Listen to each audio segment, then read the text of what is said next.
A cambiar completamente de tema, polémica y críticas internas ha generado la renuncia de Marcelo Díaz al Partido Socialista. De hecho, en las últimas horas, el senador Carlos Montes sostuvo que se debe pensar en una dirección más robusta de la colectividad, en lo que muchos interpretan como un abierto cuestionamiento hacia la gestión de Álvaro Elizalde. Para profundizar en el tema, estamos precisamente con el senador Elizalde en conversación. Senador, bienvenido a Canal 24 Horas, muy buenas tardes. Muy buenas tardes. A ver, lo primero, las críticas que mencionábamos en el enunciado del senador Montes, que no solamente dijo que no se iba a presentar una reelección, sino que dijo que se necesitaba en el PS una dirección más robusta. ¿Usted lo toma como una crítica derechamente hacia su persona? ¿Cómo toma? Porque Carlos Montes no es cualquier referente dentro del PS. No, en absoluto, porque de hecho hablamos por teléfono ayer, hoy día hemos estado en el Senado compartiendo y él señala que su planteamiento sobre el tema del proyecto político es una referencia a todos los partidos chilenos, no excluyendo al Partido Socialista, que tenemos un desafío importante.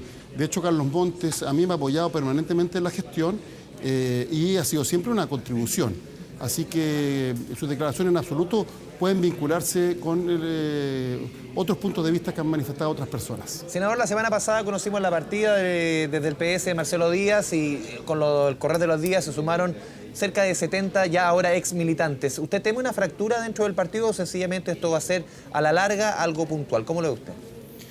Bueno, nunca es una buena noticia cuando militantes de un partido político renuncian al mismo, más aún cuando lo que hoy día la ciudadanía nos demanda es unidad, sumar esfuerzos ante el enorme desafío que tenemos por el proceso constituyente que se ha iniciado y que tiene un hito muy importante el 26 de abril.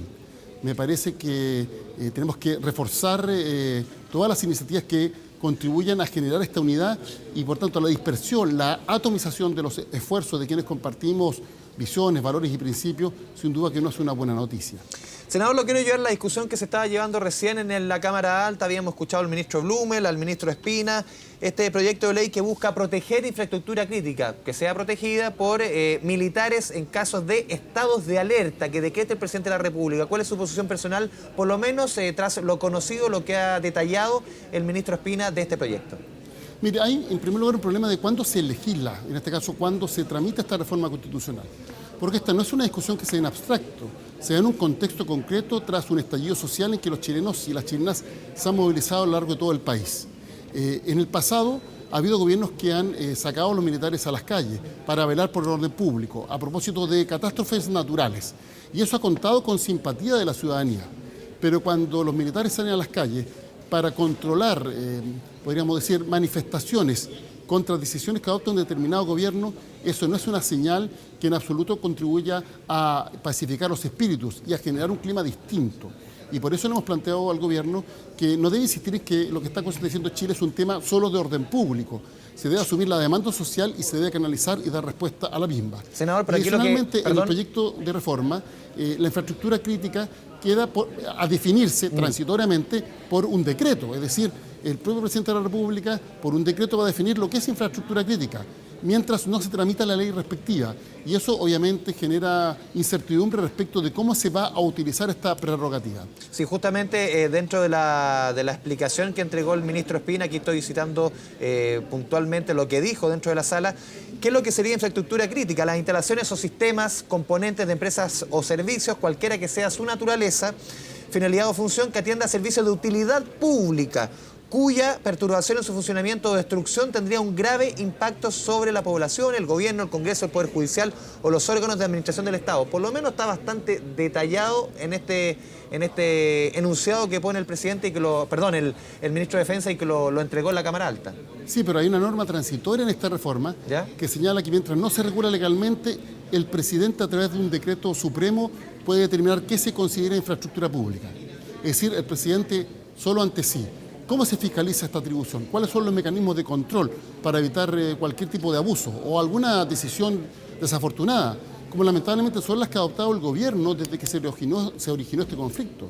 Porque muchas de las medidas que ha adoptado el gobierno, precisamente en este sentido, lejos de contribuir a mejorar el clima, han profundizado el malestar ciudadano. Y eso da cuenta obviamente de un problema serio de gestión. Por eso nos parece que el gobierno está nuevamente equivocando el énfasis. Aquí hay que hacerse cargo, por cierto, de la demanda social a través de respuestas sustantivas. Y adicionalmente, respecto a quienes cometen delitos, lo hemos señalado, nosotros condenamos toda forma de violencia y tienen que aplicarse las sanciones que establece la ley y, por tanto, la fuerza pública, en este caso Carabineros, que es quien opera en nuestro país en estas condiciones, debe concentrarse en detener a los que están delinquiendo y no en reprimir a quienes se manifiestan porque hay un malestar generalizado por distintas razones, particularmente por el abuso que caracteriza a nuestra sociedad. Ustedes, por lo menos como Partido Socialista, más que hablar de una orden de partido, pero en su caso particular, de acuerdo a lo que se ha conocido de este proyecto, ¿usted estaría por oponerse, por votar en contra de este proyecto? Por lo que hemos señalado, el momento en el cual se regula esta materia da cuenta que aquí se requiere de un instrumento para reprimir a la ciudadanía. Esa es una mala señal. En segundo lugar, es un proyecto vago que, por no estar regulado adecuadamente, permite que el presidente de la República pueda determinar a través de un decreto supremo, es decir, esto ni siquiera pasaría por el Parlamento, que es lo que se entiende por infraestructura crítica. Y creemos que va una señal en el sentido contrario de lo que los ciudadanos están demandando, es decir, lejos de mejorar el clima, va a profundizar el malestar. Y estas medidas, cuando se adoptan en un contexto de movilización ciudadana, obviamente la gente lo interpreta como una forma de reprimir a la ciudadanía, no como una forma de garantizar orden público. Tanto es así que en el pasado, cuando se han sacado a los militares a la calle en contextos distintos, la ciudadanía ha valorado esa decisión. Sin embargo, cuando se hizo en el contexto de las protestas del 18 de octubre en adelante, obviamente la gente no compartió esa decisión y fue muy criticada, y tuvimos además como consecuencia denuncias de violaciones a los derechos humanos que son francamente lamentables. Por lo menos en el caso, no sé, por los casos que se han conocido de violaciones de derechos humanos, la gran mayoría, si no casi la totalidad, corresponde más a carabineros que a militares. Sí, eso es efectivo y por eso nosotros también hemos hecho una crítica porque el gobierno no ha adoptado las medidas necesarias para que eso no ocurra. Y ahora se le da entonces una atribución adicional al presidente de la República a través de esta reforma constitucional. Nos parece que esto debiera discutirse y debatirse en un contexto distinto y obviamente con mayor ponderación. De hecho, los países que ocupan este tipo de instrumentos son aquellos que están, por ejemplo, sometidos a amenazas terroristas, que es lo que ocurre en Europa. El contexto de Chile es completamente distinto. Aquí lo que ha habido es manifestaciones de los ciudadanos en las calles, que algunos pocos han aprovechado para cometer delitos. Pues bien, que se sanciona a los que cometen delitos, pero no que se reprima a la ciudadanía. Senador, lo quiero cambiar completamente de tema. Hoy día la oposición, de la cual ustedes forman parte, obviamente, ingresó su proyecto de reforma a pensiones. Claramente es bien distinto respecto a este 6% que se aumenta la cotización respecto a lo que plantea el gobierno, que habla de 3 y 3. Usted prácticamente un 6% que va a un fondo solidario, parte a reparto, parte también a las pensiones futuras. Por lo menos no reconocen desde el Partido Socialista una apertura de parte de lo que es el proyecto de Sebastián Piñera respecto a lo que teníamos antes de discusión en el Congreso. Bueno, ha habido un cambio por parte del gobierno, pero este cambio no da cuenta de la magnitud, de la profundidad del drama de las pensiones. No da cuenta de un hecho categórico. Las pensiones en Chile tienen un monto indigno, no permiten que los pensionados lleguen hasta fin de mes. Y por eso, a nosotros nos parece que el desafío debe consistir en aumentar el monto de las pensiones. Pero no en el largo plazo, como pretende el gobierno, sino que en forma inmediata. Mientras mayor sea el aumento ahora, eso va a tender a mejorar la situación de los pensionados, que es muy dramática. Y por eso nos parece que la solidaridad entre los que ganan más y los que ganan menos, entre los hombres y las mujeres, entre los activos y los pasivos, conforme a esta cotización adicional, que no es de cargo de los trabajadores, sí, sino que de cargo de los empleadores, permite generar condiciones para mejorar las pensiones e ir aumentando esa mejoría con el paso del tiempo. En caso contrario, se tendrá que esperar mucho tiempo para que aumenten las pensiones e incluso ese aumento será inferior a lo que hemos propuesto como oposición.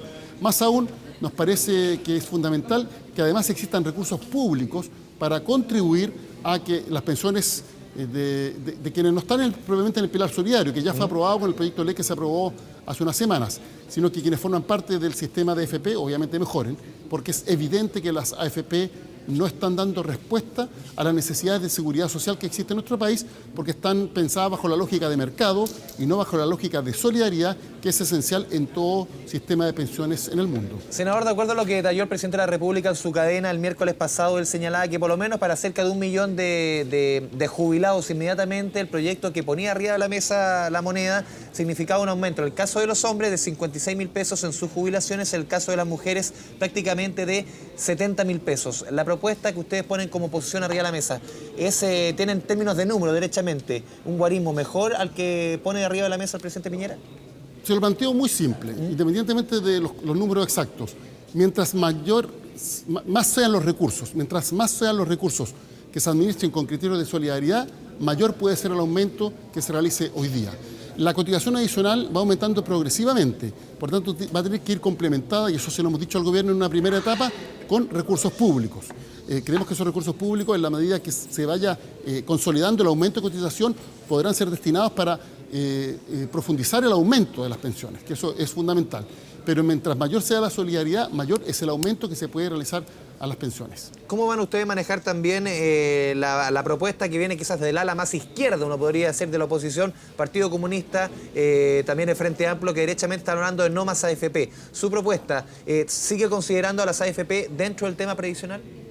Nosotros hemos planteado que es necesario avanzar hacia un sistema mixto, que obviamente incentive la cotización, pero hemos señalado también que las AFP no cumplen ninguna finalidad práctica hoy día.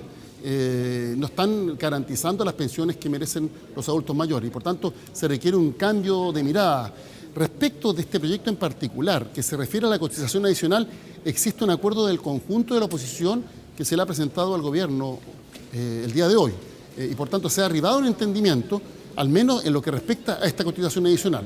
Y hemos señalado, insisto, que mientras más sea el porcentaje de cotización adicional que se destine a solidaridad, eso va a contribuir a mejorar las pensiones de forma más inmediata y con un monto mayor. Sí, lo que ha dicho la ministra del Trabajo, claro, en ese escenario, claro, el aumento hoy día en forma inmediata es mayor. Ella dice, claro, que a la larga esto se volvería inviable.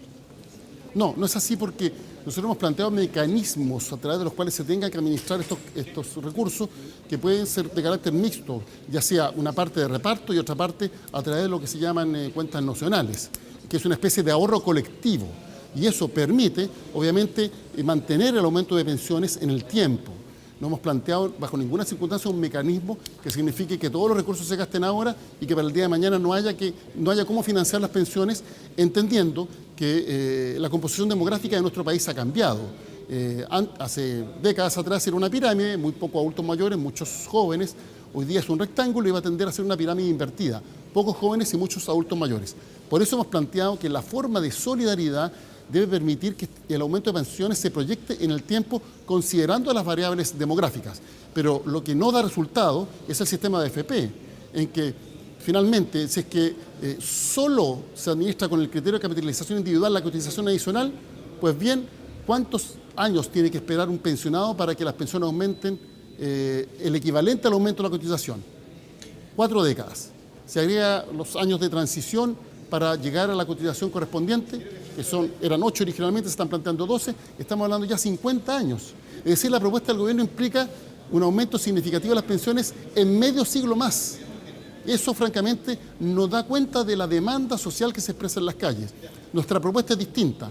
Con estos recursos se puede financiar el aumento de las pensiones ahora, eso se va consolidando en el tiempo y a través de estas formas de ahorro colectivo se genera condiciones para que, pese a los cambios demográficos, las pensiones mantengan su valor y vayan aumentando con el paso del tiempo. Senador Álvaro Elizalde, presidente del Partido Socialista, muchas gracias por esta conversación con Canal 24 Horas. Muy buenas tardes. Muchas gracias a ustedes.